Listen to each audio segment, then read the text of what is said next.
And welcome back, everyone.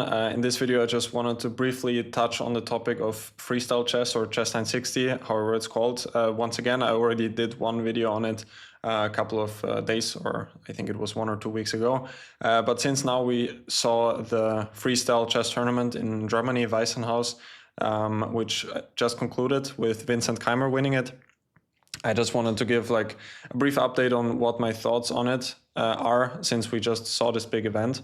And honestly, I have to say, even though I think that chess 960, freestyle chess, whatever you want to call it, is very, very interesting, from what I've observed and what I've heard from many people speaking about the topic in general, is that it's not a really beginner or amateur friendly game from what I've seen. And that's kind of the issue I see, if we're talking long term about the game, is that it's simply quite confusing for people that are just starting out with chess or even have been playing chess for quite some time.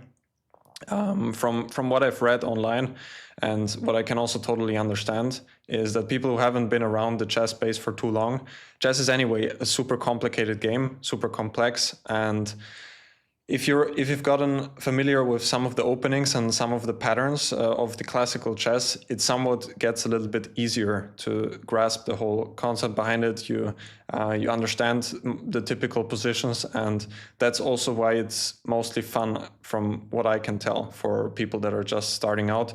It's kind of to see your own process behind it, to see your improvement with the openings, with the typical middle game structures, and that's kind of what you don't have with freestyle chess, in my opinion, and what I can tell in general. So this is kind of the issue I currently see with the development of freestyle chess in the future, is that I don't really see like a big group of amateurs or people that are just starting out to really stick with freestyle chess in a longer run, simply because it is kind of confusing. And if you're just starting out, you're kind of relying on this pattern recognition in the opening specifically, and that's simply what you don't have in freestyle chess. But this is all kind of, it sounds like harsh critique in general. That's just the issue I see on the broader level. So kind of how I see it currently is that freestyle chess, chess 960, whatever, is like a very, very cool thing for top players, simply because top players, we're speaking about 2700 plus, basically, they know all the openings in and out. And for them, it's kind of very hard to get a game, basically.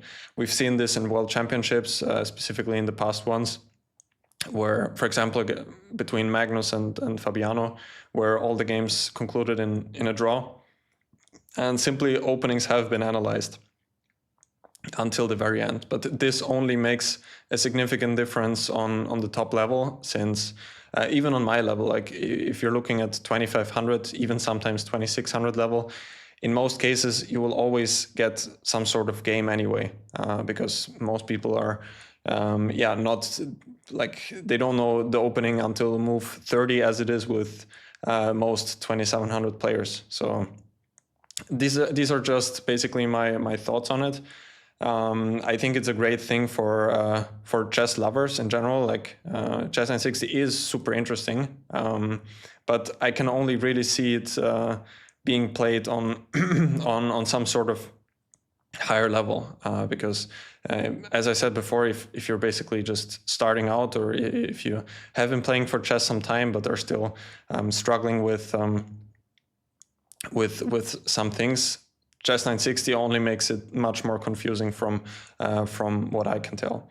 But anyway, I'm really curious what you think about all of this. It's very interesting to see all of this unfold, and to see how it will develop. I also read that the Granca Chess Festival will also be collaborating with the Freestyle Chess Association, so we will be seeing more freestyle tournaments.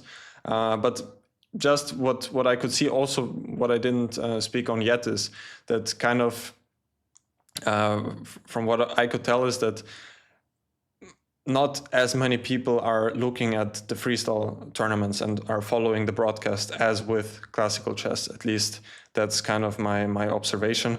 I also have to say for myself, I didn't really follow the games that closely. I saw some of the games, I followed the results, but did not really follow the games that closely. I just have to be honest here.